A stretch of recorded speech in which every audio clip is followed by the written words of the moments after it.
And I think once we've lost that love for movement and activity, it can become a very scary place to be, because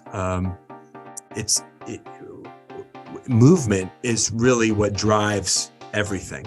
Cognitive function, and we can go down that road as much as you want to, but that's when we're not physically doing well moving, we're not going to be very well off mentally. Welcome to the Success Fitness Podcast. I am your host, Christian Evans. This podcast is about improving our relationship with nutrition and exercise to achieve success in our fitness journey. And our special guest today, Chris Wilson, VP of Content at criticalbench.com and co-host of the Strong by Design podcast, will help us do just that by sharing what motivated him to become a certified kettlebell instructor, who criticalbench.com is for, and the importance of health and fitness for people over 40. Without further ado, Success Fitness family, please welcome Chris Wilson to the podcast. How you doing, Chris? I'm doing great, Chris. Awesome. It's two Chris's. Two Chris's. Yeah, two Chris's in the room. They call it crisscross. It's crisscross. Make you jump. Yeah. Old school. What I'm going to do, I'm going to read off a little bit more of Chris Wilson. That Chris, not this Chris. Chris Wilson's biography, and it is very impressive. Very impressive. I normally don't do this, but anytime somebody is as well versed into the fitness industry that I've seen, I love to give credit, give them their flowers. So just read this off. Chris Wilson is a lifelong fitness and health advocate with nearly 25 years of experience in the fitness industry. He has worked alongside and learned from leaders in the industry such as Charles Poliquin, Ben Prentice, four-time Mr. Olympia Jay Cutler, which I love all his videos, IFBB pros, Darren Charles, Ben Pakulski, John Hansen, and his lifelong friend and owner of Critical Bench, Mike Westerdahl. Chris is a strength coach and head of operation at Critical Bench Publishing. He is also a specialist in sports nutrition and a certified kettlebell instructor. Chris oversees the Strong by Design podcast, as well as the Critical Bench YouTube channel with over 1 million. This one says 800,000. I checked today. Over 1 million. Yeah. Congratulations. Over 1 million subscribers. That's nice. That's nice. He resides in Clearwater, Florida with his wife of 15 years, Samantha, and their beautiful children, Keelan, 9, and Cameron, 5. His passions outside of work: he loves the Lord, college and pro football, coaching youth baseball, his dog and cat, and traveling with his family and listening to podcasts while driving to work. This is very impressive. 25 years of experience in the fitness industry, sports and nutrition, certified kettlebell instructor, and over 1 million subscribers on YouTube. Man, you are well-versed. And I appreciate you being here on the Success Fitness Podcast. Thank you, Chris. No, I appreciate it. It's kind of that, it's one of those things, if you just hang with something long enough, enough good stuff comes across your lap. Yes, sir. You know what I mean? Yes, sir. So you're in Florida currently right now? Yeah. We're just outside Tampa in Clearwater, Florida. It's kind of a tri-city area with lots of bridges and waterways, and it's a wonderful part of the country. I got you. So what's the weather like there today? It's actually surprisingly warm right now, because it was cool just 2-3 days ago. It was into the 40s in the mornings and the evenings. But once that sun comes out, it goes right up to 70 or so. Today, I think it hit 80 or so today. Oh, so wow. Quite comfortable today. I got you. Here in Peoria, Illinois, the current weather is about 12 degrees, which is fine. It's fine as long as we don't get a lot of snow. We had some snow a couple of days ago, and it had a chance to kind of build up and get real sticky, but it was like the slushy kind, if you're ever familiar with snow or being or driving in snow. So it wasn't that bad. This is fine. I think it's going to get down to the negatives later this week. So we kind of got to buckle down, and this is why I got this hoodie on, try to keep my temperature in the house to a reasonable, thing, because these bills, man, these energy bills aren't playing around here. So you kind of got to, finagle it and do what you got to do. That's right. I got the high AC bill. You got the high Oh, okay. heat bill. Yeah, yeah. Either way, they getting the money out of us, right? That's right. Yep. Some things about, what I'm saying, part of growing up. So what motivated you to start your fitness journey, and how did it lead to you becoming a certified kettlebell instructor? Well, I would say that the quick answer is really having two older brothers growing up. Okay. I was always drawn to athletics and strength and being tough. My brothers are 5 years older than me. Identical twin brothers, older twin brothers. Oh, goodness. And they just were really good models for me in the realm of sports and athletics and team stuff. And just, so from an early age, like prepubescent, they were in the garage working out with old school weights, in our home little home gym, very modest, like a little weight bench with the old school, plate weights. And then I just wanted to be strong like they were. So I just loved all the basics from an early age, and then just got into it pretty heavy once I got into high school and through college. It became a lifestyle. It was just something I really found I was passionate about, and it didn't take much for me to stick with it. I know fitness and exercise can be a real effort for some people. Right. For me, it was just, I kind of almost felt the need to do it. Getting into kettlebells eventually was totally off my radar. I would say even up until, not completely off my radar, but I wasn't heavily exposed to them up until about 10 years ago when I started working for Critical Bench, and I had to get certified. That was one of my earliest experiences working for this company, was attending a live 3-day workshop with the owner of the company, who happens to be one of my best friends. And 3 days of getting absolutely crushed by kettlebell training. I gotcha. And and then the 90 days that followed it, because just because you show up to a workshop doesn't mean you're walking away with a certificate, which I did not. You have to show a certain level of expertise in all these lifts. And there was two or three that I didn't pass the snatch test there. But you have to do 100 snatches with a 24 kilogram kettlebell in 5 minutes. I don't know what I hit, 70 something.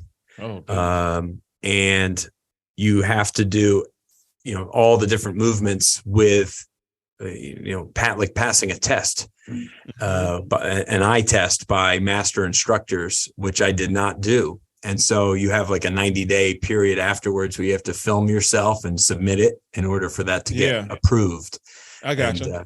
So with a lot of work, because I was not super familiar with using them I was training and teaching and instructing and coaching, but it's a technical thing. You don't just jump into kettlebell training and you're good at it just because you're strong. There's a lot more to it. Yeah, I got you. I mentioned earlier off air, I hated kettlebells. I hate kettlebells, but it's a love-hate relationship. For those who've been listening to me for a while know, I have a love-hate relationship with legs, as far as leg day. And with that being said, I actually train legs today. But my brother, he's a personal trainer out of South Carolina. And I was just talking to him about, legs one day, probably about like 2 years ago. And he was like, you need to get more into kettlebells. Right. And I got into them, you know what I mean? I got into them, I do them. And they feel okay, but it's more of, if I say I hate kettlebells because it's directly associated for me is with, leg day, kettlebell squats, goblet squats, things like that. Anything that you can do on leg day that requires a kettlebell swings or whatever, but it's more of a joke type of thing. I'm the kind of person that, I may not like something, but I'll do it. I may not like leg day, but I'll do it like today. I may not like kettlebell swings, but I think I will incorporate those next week. I haven't done it in the past like 3 weeks, but I'll get back to those. But the kettlebells are you can do so much with those. I can only imagine the type of exercises that you had to do in order to become certified, with that. I know one of the concerns, I think I was maybe watching, probably a tutorial or something. When you have the kettlebell, I think it depends. I think you talked about the snatch. When, yes, you can hold it right here. I got a kettlebell back there. I don't feel like getting it. It's when it flings over. And sometimes it hits people on the wrist. What is that called, and how do you prevent that? Is it preventable, or what is that whole deal? Like, it's never been an issue for me, but I know for some people getting started, they may see that and think of it as a concern. Where I see some people do it, and it's just just picking up a regular dumbbell or something for them. Yeah, no, it's called cleaning. It's a clean, right? Mm-hmm. People do cleans with a barbell, but doing a clean with a kettlebell is very different. Right. And it's getting accustomed to how that kettlebell feels on your forearm. And it's called rack position. So once you get it there and you hold it there, which there's a lot of exercises and activities you're doing with a kettlebell where you have to maintain rack, or rack is kind of your resting position. It's where you would hold weight when doing a loaded front squat, where you come to in between every overhead press is rack, where you would do any kind of carries, rack carries. Right. So you have to get really efficient at maintaining a very straight from wrist, just like my arm is here. From wrist to elbow, you need to be rock solid like this. You can't be trying to bend your forearm. Right. And what happens is when the tendency with kettlebell training is that, especially if you're a relatively strong man, you just want to kind of do it all with your upper body and not get the hips involved and the pendulum motion to do a lot of the work for you, which usually lands the kettlebell quite nicely onto the forearm. So it's not like a thump. But the snatch is probably, in my opinion, one of the hardest of the kettlebell exercises to master and to do gracefully and for high reps. And that's why the snatch test is really kind of the dividing line for people getting certified as an instructor, because it's like all you have to show is an efficiency in all these other exercises. You have to show efficiency in the swing and efficiency in a clean and a squat and all these overhead press, but you have to do 100 snatches. 100, yeah. And you had mentioned that was what was separating you from obtaining that certification, and you said your first bout, or at least so your first bout, or one of them was you got about 70. Now, how did you get that additional 30? What did it take as far as from you? Because that was an obstacle. It's like, okay, man, I got to 70. I need 100. What was that like, far as like when you experienced that, when you got to that 70 and you fell short? Now, was that your first try or like your second try? What was that whole experience like? I hit right about 70 at the workshop itself. I forget if it was like 67 or something right around there. And there's some that you do some that don't even count because they're just considered poor quality reps, because you have somebody counting. You have a counter for each person. Like that one counted. Right. And because they can't trust that people are going to maintain the ability to count their own reps, because as you fatigue, full well, when you fatigue, you kind of get dumb. And so I do that all the time. Right. Yeah. I hit the wall of dumbness, for sure. But really it was a conditioning thing and a technique thing. It was twofold. Gotcha. So it was definitely like just getting winded and tired from flinging a 53-pound kettlebell over my head X amount of times. Yeah. And then, just the lacking that technique in getting my hip drive to do the work. And it took me repeated attempts. Mind you, you need to have an on-site instructor with you in order for this to count, this test to count and be submitted to be approved. And for you to get your certificate, you need to have an on-site instructor who films it, counts it, and you record it, and they can clearly see that the kettlebell is the actual weight it's supposed to be, 24 kilograms. Gotcha. And I did that, I think, 4 times. Four times. Yeah. Wow. And that's, so there's a lot of practice work that goes on a weekly basis of like testing yourself, where I would hit like 80 something. Oh, I think goodness. the first time I thought I was ready, I got 88. And then Ooh, the that's second close. time I hit like 91. Oh, And then the third time I hit 99, and my 100th rep was literally at like 501. And so it still didn't count. Oh, and then goodness. like another week, and I was getting down to like 1 or 2 weeks left to submit, because you only have 90 days after the workshop to qualify. I had like 1 week sitting there, and my boss, who had to do the same thing as me, hit it like a week or 2 before me. And it was like, man, the pressure's on. I got to get this. Right. And I did it with like, seconds to spare, finally at that fourth time. But, dude, it's work. And I don't know. I've never talked to anybody who was like, oh, it was easy. Gotcha.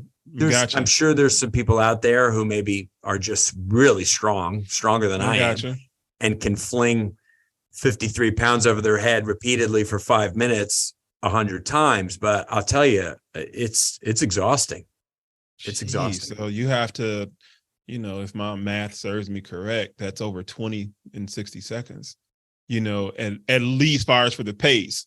And I'm saying over 20 because you want to start off strong, you know what I mean? Right. Because you got to account for, like you said, fatigue, and all that setting in. And then, maybe that 20 you're supposed to get, in a minute may end up dwindling down to maybe 18, but, if you at least did 22 in the first 2 minutes, that can make up for, minute number 3, far as 18. Now, you mentioned that took 4 tries. Man, that's some resilience right there.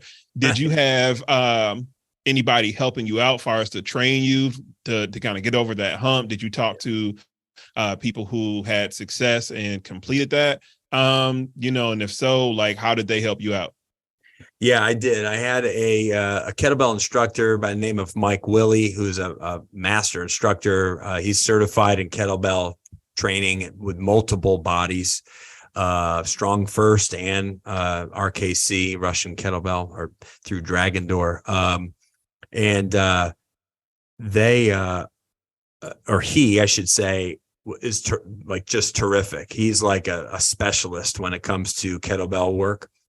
The things he can do with a kettlebell are just impressive. We have a ton of videos actually on our YouTube channel highlighting all of the things Mike Willie can do. We used to work with him on a regular basis for probably about a 2-year period. We were like working with him on a weekly basis, and very heavy during that kettlebell training period. About 6 months we were with him a lot, and everything we did just about was kettlebell specific.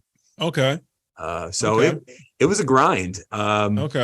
And I know kettlebells, there's a lot of people that don't necessarily go that far with it, right? They're not looking to necessarily be an instructor or be qualified to teach others, but there's a lot of, more beginner level stuff that they can do on their own, as you were alluding to, basic deadlifts and squats and pressing exercises and fun stuff that you can do with kettlebells that are a little bit less demanding, but still super worthy of doing.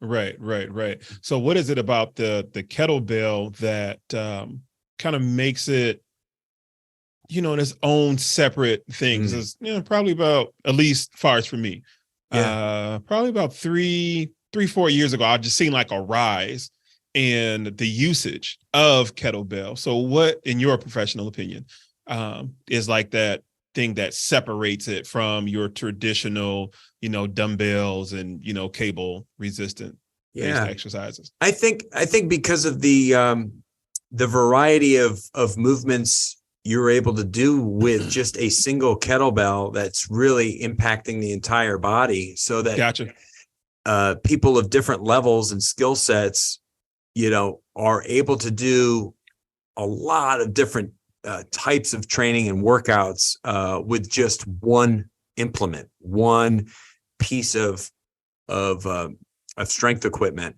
It's like I equate it to having like a set of adjustable dumbbells. Let's say if you have a good like middle of the road kettlebell that offers you just so many different things you can do. But I'll add to that by saying, I think what really distinguishes the kettlebell from lots of other types of fitness equipment out there is it's so focused on the explosive nature and driving of the hips. Everything's centered around hip drive. And the swing itself, the kettlebell swing, is kind of the core exercise. Everything kind of hinges off of the swing.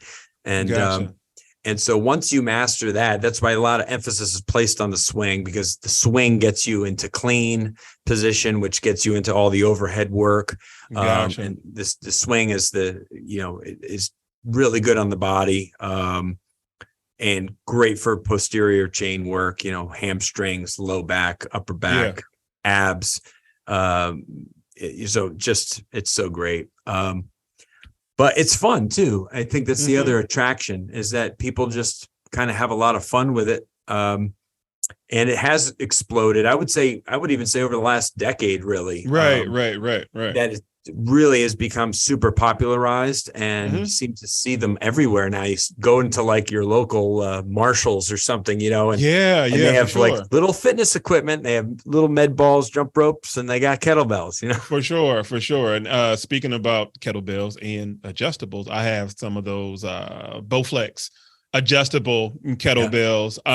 They're slightly bigger than your kind of traditional kettlebells, but at least it's not, I don't have like 10 sitting downstairs, in my gym, but it goes up to 40. I think the lowest weight is like 8, but it can get the job done. It gets the job done. One of the things that I didn't like about, I would say, my movement in kettlebells versus it being the kettlebell, trying to be careful, was like how you talked about, your posterior chain and recruiting your hamstrings and far as lower back. You have to be very careful on the swing, from my experience. And I didn't mess up my back. I think I started off light to make sure I got my form down first. But once I got up to a heavier weight, my hamstring started being a little bit more recruited, and I enjoyed that feel. But at first, it was like I was kind of nervous looking at it, before I got any type of instruction or coaching on, how to operate a kettlebell the proper way. It looks like you're using your lower back, and that is one of the things that it's challenging when I am, incorporating kettlebell swings into my clients' workouts. Everybody wants to use their lower back so much, and it's like there's so many things to kind of cue people on, of course, above all, in that, but it looks just like you are using your lower back, but it's like it's not so much. Once you get your form down, it's like the lower back is one of the last things, at least far as that I felt in that. But it's still a great leg exercise, far as in that one, in that case, far as going from there. Yeah, without question. No, I mean, I liken it to a total body exercise when you do a swing. And anytime you can connect the chain, connect muscles together in a movement, it just benefits. And the grounding effect too. A lot of all the kettlebell training I did, or much of it, is barefoot.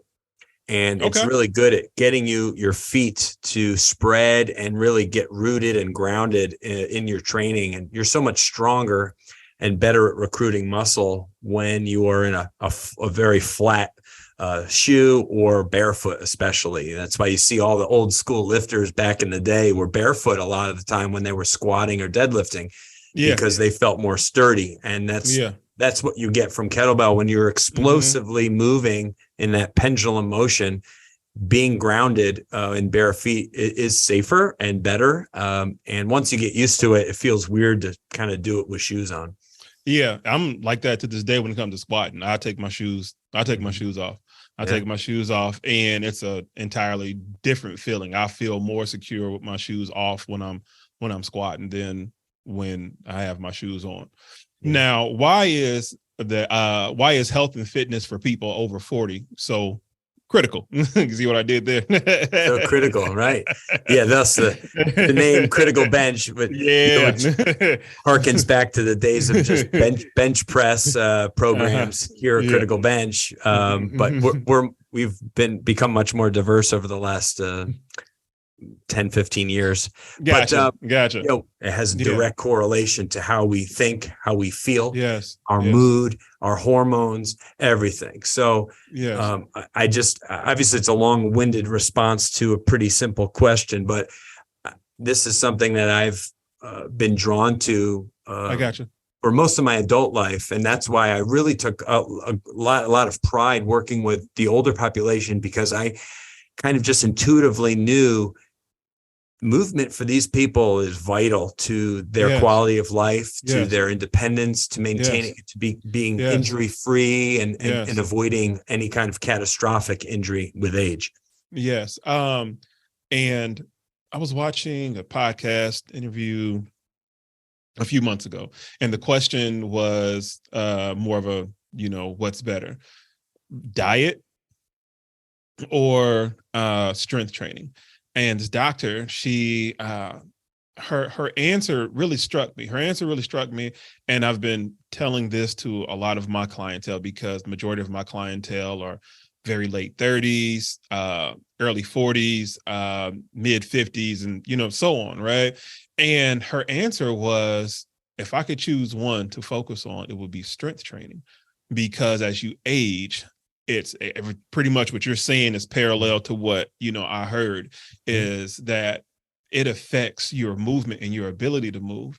And she had so many cases of, what did she call it? End of life, as far as care, taking care of people towards their end of life. And she was talking about, I believe, in my professional opinion, that their quality of life towards the end of life would have been better if they would have focused on strength training more than, hey, let's cut back on, calories, and lose weight. Yes. Don't get me wrong. She was, said that, that is important, but, the question was asked, which one, did she feel was, most important? It was strength training, because as you get older, the body starts to slow down for various reasons. One, because of quote unquote adulting, two could be, genetics, and then, her thing was, quality of life, because their life could have been extended a couple of years if they'd have just been able to walk, but they hadn't built up any strength. And therefore, their ability to walk became, more difficult, because they didn't have enough muscle density to, help them move. So, a body in motion, an object in motion stays in motion, Yes. So your answer was spot on. I loved it. Now, critical. Can I add to that if I could? Because go ahead. Some of our literature that we have a balance program called Neurobalance Therapy that I was honored enough to help create, and it's been helping thousands of people, certainly catering kind of to our older population. But in doing all the research and putting together the materials for the program, I came across so much literature from very smart people over the years, over the decades, people far smarter than I, neuroscientists and people who have a really in-depth understanding of how movement affects the body and the brain. And I highlighted and featured some of these quotes in one of our books, but one here I want to just read really briefly, which I think gives a whole new insight into some of the listeners. Go ahead. So I thought this is really interesting. This is from neuroscientist Daniel Wolpert.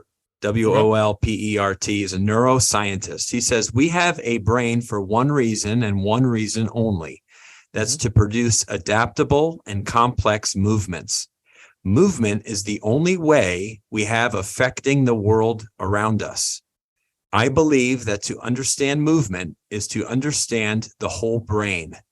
And therefore, it's important to remember when you are studying memory, cognition, sensory processing, they're there for a reason, and that reason is action.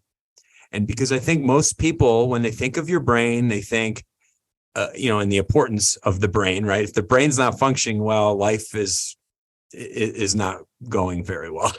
Right.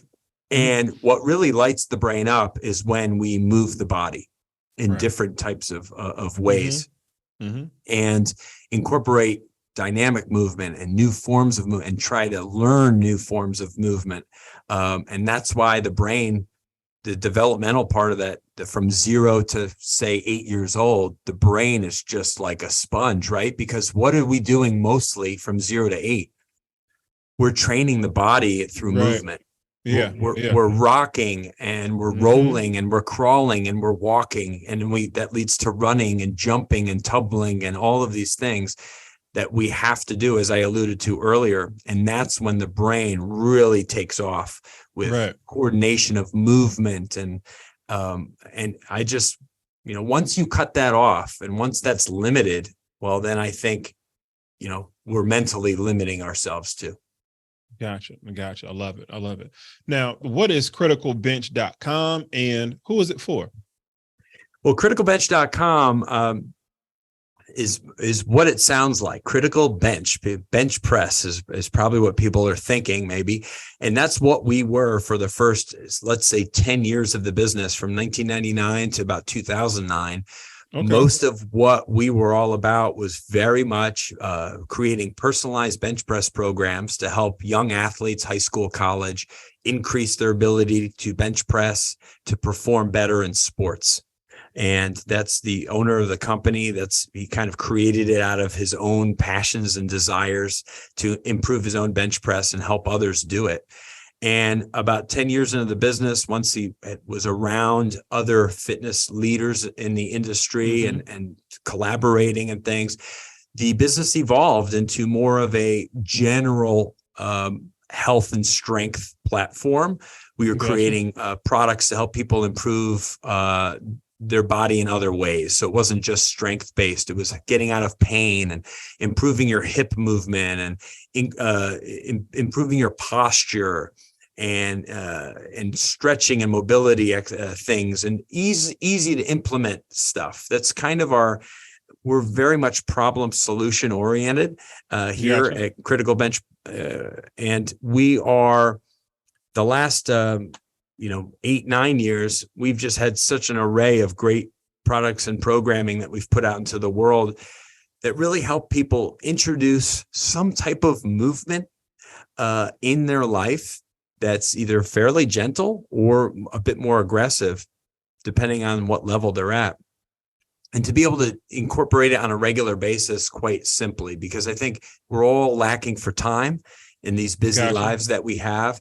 And really aggressive or complex programming is really scary to people. You got to spend, an hour or two in the gym 5 days a week. That's hardcore. And a lot of people, that's too scary. So they run from that.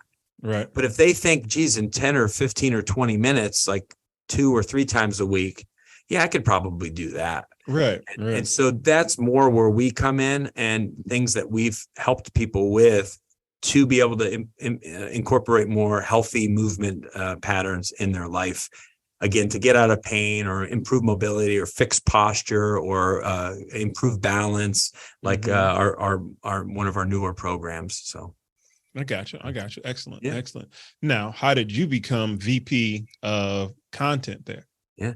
Well, I'm good friends with the boss, so that always helps. Okay. Always about who you know. It's about who you know, man. What? All jokes aside, it's about networking, what I mean? And relationships. It's the relationships. As I'm getting older, the value and the importance of relationships, honestly, that is what helps you progress.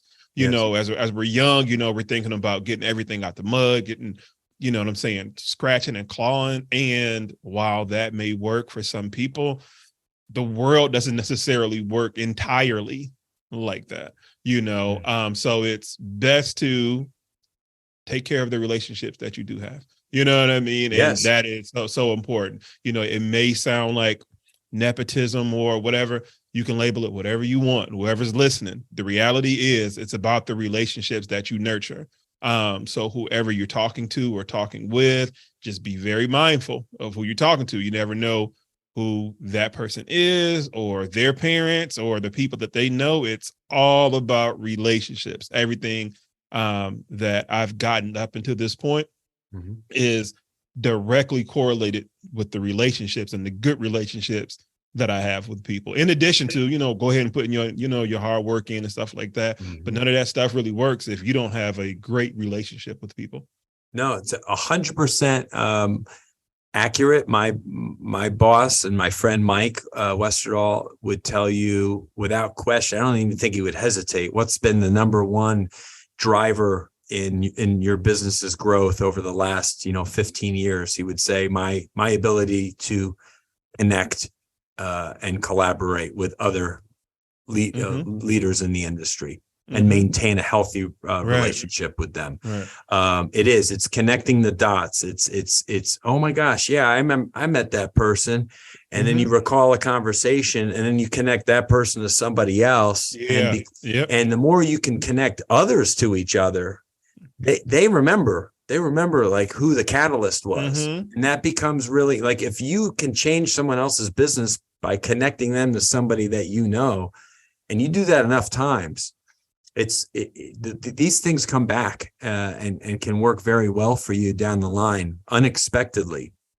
And so it's always good to not burn bridges, as they say, right. to maintain those healthy relationships in the industry, certainly that you're in, but in life in general. I've made it a point to try and do that. I could always be better. I'm sure there's some people that I've dissed in this life, but But we don't get everything right, but it's that desire to want to do better. You got some people's like, I don't even care. I don't care to nurture a relationship. I don't care about that relationship there. But it's one thing to have a relationship. You're talking to somebody, friendship or whatever, and you may trip. You may trip over something, and you may overreact or be nonchalant, and then you come to this realization like, oh, okay, well, I may have possibly started some smoke under that bridge. At least you care enough to go put it out. You're like, that wasn't my intent. You know what I mean? My fault, my bad. And I think that's important in relationships too, because we're all learning in this walk of life. You know what I mean? Like, you've only been 47 once in your life. I've only been 41 once in my life. So everything's new. We have the information that we have of being on this planet 47 years or 41 years, and not everything is perfect, and we're all just learning. But in that learning phase, what's most important is the desire to, make sure we're not burning bridges unnecessarily. Some of them we do have to burn. Like, I got to get away from that. No going back to that. But the ones that treat you right, the ones that have invested time and their love and care into you, you just want to make sure you nurture them. Like you said, you have you've been on this planet for 47 years. You have a wife. You have 2 children. You are VP of the content of a YouTube channel, over 1 million subscribers. How do you fit working out into your daily schedule? Yeah, right. You know what? And today, I think my exercise today is going to be running baseball practice. Okay. I mean, unfortunately, there's some days where, it's hard to squeeze it in. Of course. But sometimes it's in the cracks of life. It's not about always the length of time. It's about the quality of the time. And some of my best workouts have been under 20-minute routines, or about 20 minutes, where it's just kind of a consistent effort over that period of time. Where because you don't have time to play around. You don't have time to play around. No. So I have a gym. Our gym facility is right outside my office door, so I really don't have much excuse, right? But there's some days with meetings and things going on, podcasts, where it's really tough to fit in, the 45 minutes to an hour that I want. Yeah. But if I know I got 15, 20 minutes, I can run out there, pick up a kettlebell, pick up a jump rope, bang out some push-ups and some air squats or something, and do like a circuit of 4 or 5 exercises. Get a nice sweat going. And I'm like, dude, that just did a lot for me. And not just physically, but up here too. It's a head thing for me, right? Yeah. I didn't miss today. I got something in. And Right. sometimes that comes down to me doing it at home too. I Yeah. got some stuff at the house too. And if I got to step out in the garage and kick my own butt for 15 or 20 minutes, they're, I think that's where a lot of people are. They're strapped for time, and then they get, or they don't have the membership, or they don't, the gym, the whole process takes an hour or two, and I can't fit that in. Well, you gotta find the time at some point, because investing in your own health is vitally important. And it's not being selfish. It's actually one of the best things you can do for others in your life, is to take care of yourself first, so you're better for others. No, 100%, 100%. And just like you have a home gym, I have a home gym. And I was talking to somebody a couple of weeks ago about this notion that fitness is based off of proximity, meaning like, oh, if I had a home gym, I'll be best in shape. You know what? There's a chance you probably will be. Let me not try to shut people down with that. But in all actuality, proximity does not have that much, I wouldn't say impact. Let me rephrase that.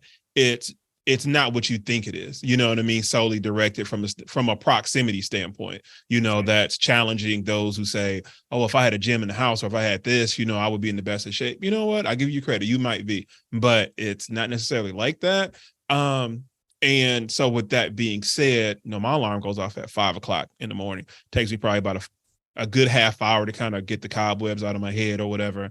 But like, if I don't start something, whether it's just a walk on the treadmill or a bike ride at like 5:30 or 5:45, I will make any and every single excuse to not do it. You know what I mean? And then I may have my first client about 7:30, and just mentally, I'm there, but not there as if I would have done my 30 minutes of cardio. So when you're talking about mental clarity, when working out and taking care of yourself first, so you can be a helper to others, so you won't burn a bridge, so you can help connect dots and relationships with other people. That way you can, build your network in. It is important. And it's amazing. Like when you get older, especially, you got kids now, it's like a half hour just is like 5 minutes now. You know what I mean? Like everything is like warp speed right now compared to when we, were 8 and just running around doing everything, an hour seemed like a week. Time is just going by so fast. So yes, for those men and women over 40, we're, the professionals, they're adulting. So time is a challenge for them to, get into the gym. That's why, the increase of, Zoom workouts and, online workouts have increased because of, partly because of the pandemic and everything like that. But when we got, a Critical Bench in their YouTube channel, and we can follow instructions, follow, workouts right there, it becomes more of a challenge to more so not do it, irregardless of proximity or not. Because if that's the case, about fitness is solely based off of proximity, or if I had a gym, you can do body weight exercises. You understand what I'm saying? You got a couch, don't you? You got a floor. You can do some push-ups. You know what I mean? You got some steps. You can do some tricep dips on those. You know what I mean? So that's my kickback to those who talk about, fitness is based off of proximity. But I totally get you. You got a gym just right there. And sometimes it's a challenge. You got a lot of things to do. And when you wake up, you have all these things kind of going in your head. You're like, okay, the earlier I get to start on that, the more you feel like you can be clear. But in all actuality, you will never be clear until you at least do some type of workout first. That way you can have a better approach, you know what I'm saying, to said task. Yeah. I think momentum is the biggest thing. Yes. And I've heard a lot of other coaches and really highly successful people in all walks of life talk about momentum and its power. And it's starting that small snowball at the top of the mountain and just casting it down the side of the mountain. As it rolls, it just picks up steam and it accumulates more snow and grows bigger, and it becomes an unstoppable force. And I think that's what happens to people when they make something consistent in their life, some type of positive habit, healthy habit, when it comes to physical movement, whether it's 10, 15, 20 minutes or 45 minutes or whatever, getting up a little bit earlier or sneaking in that midday workout. And when you get into that momentum, that cycle of doing it, it becomes very hard then to not do it. Or the feelings, you don't like the feelings associated with missing it or not doing it. And so you kind of snap yourself back on track very quickly. Yeah. And so it's just getting over that hump for people, I think, is what it comes down to. And for some people, that hump might only be a month or 2 months, or it might take 6 months for that to create that, like where it's just kind of in your, in your mind and in your body, you feel that desperate need to do it. And if you can get that happening when it comes to physical movement of the body, then you're in a great place, because then now you got something that you'll maintain on some level for the rest of your life. And that's really what I would want for anybody, is whatever it is, one activity that you love, that gives you enjoyment, that you can do consistently for the rest of your life, has some type of strength component to it. Gotcha. Yeah. All right. With that being said, couple last questions. Little sidebar. What is your favorite cheat meal, and what is your favorite healthy meal? Your go-to meal, once you're like, okay, you know what, I had my cheat meal, whatever that is, and it's like, okay, this is my go-to staple to get me back on track, my day one meal. It's like, okay, it's Monday, I'm back on track. What are those two meals for Gotcha. you? Oddly enough, I think I did. It might not be my ultimate, like I'm on death row and they're like, you got one meal left. Like, what are you going for? Yeah.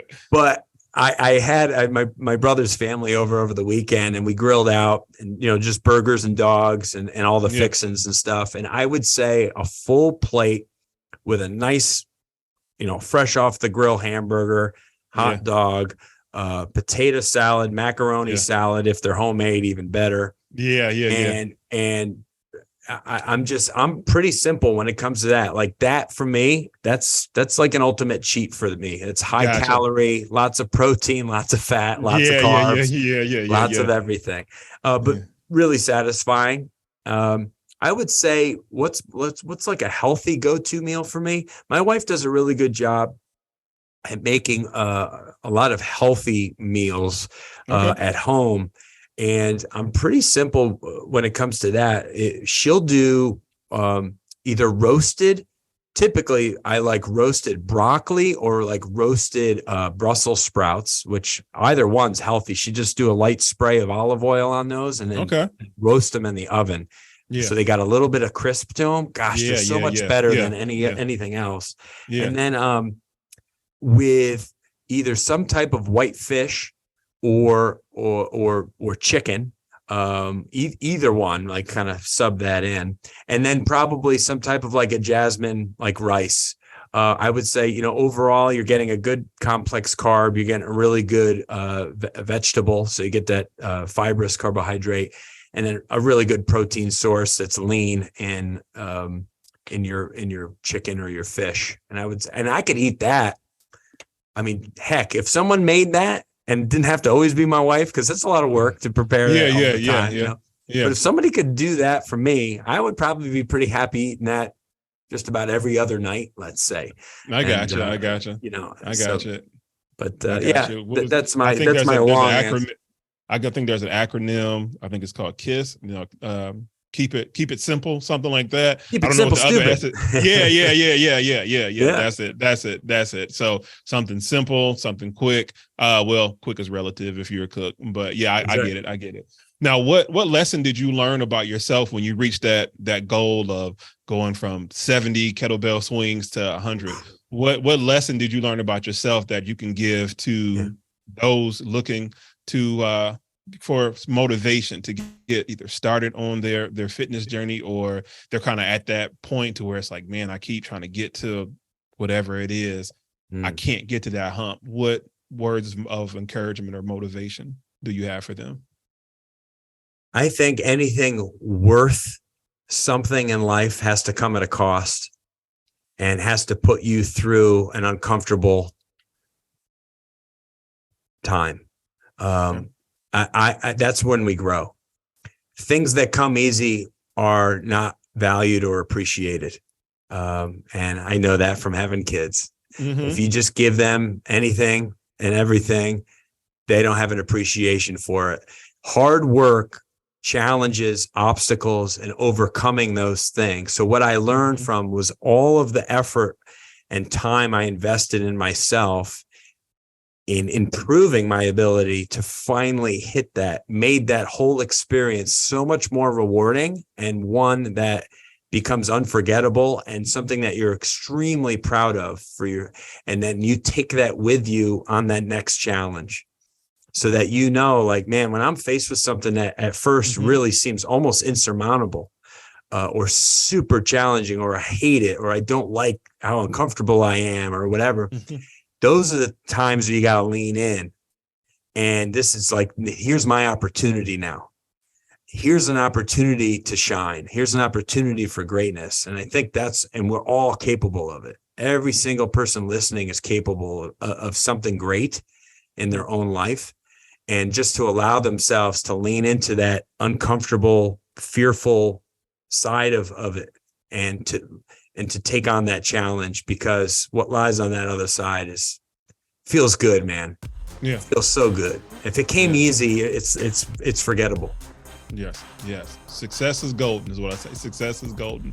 Tell everyone where they can reach you if they want to connect with you online, YouTube, website, and your podcast. Let everybody know. Absolutely. Yeah. I'll start with the podcast, is right over my head there. Strong by Design. Our podcast is almost at 5 years now. In May, it'll be 5 years that we've been live with the show, and hundreds and hundreds of episodes. I love it. I get to, I'm one of the hosts of the show, and I get to manage the show and make sure every week we put out another great conversation. So the Strong by Design podcast, you type that in anywhere. You can obviously find it on iTunes, or anywhere where podcasts are. You'll find Strong by Design. And criticalbench.com obviously is our website's going to be going through a redesign this year, which is exciting to make it a more enjoyable experience for people. But I think a lot of people, if they just type Critical Bench or Strong by Design podcast into YouTube, they'll land on all of our great podcast interviews. And we have like over 4,000 videos between our two channels. It's probably creeping up on 5,000 now. It's amazing. A lot of content. Yeah, we have multiple YouTube channels, and the big one hit 1 million last year, and the other one is going to creep up on 100,000 hopefully at some point this year. So it's just a lot of great free content, free resources out there for people to improve their strength, their health, their fitness journeys. And it's just a privilege to work for a company that's we do it the right way. We create simple strategies that people can take with them in life to, really improve their life, extend their life, and feels good to be part of it. Awesome. That's what it's all about. What it's all about. And if you found inspiration in today's podcast and would like to support, then sign up to my weekly newsletter, the Success Fitness Newsletter. You'll get weekly notifications when this podcast publishes every Sunday at 12 a.m. Central Standard Time, and 10% off of your order at my merch store, successfitnessstore.com. I will have that information in the show notes, as well as Chris Wilson's. All of his information is IG's website, YouTube channel, and everything will be in the show notes. And this brings us to the end of another episode of the Success Fitness Podcast. Thank you for listening. And remember, if any situation is not making you stronger, simply chant more weight, more weight, more weight. Peace out.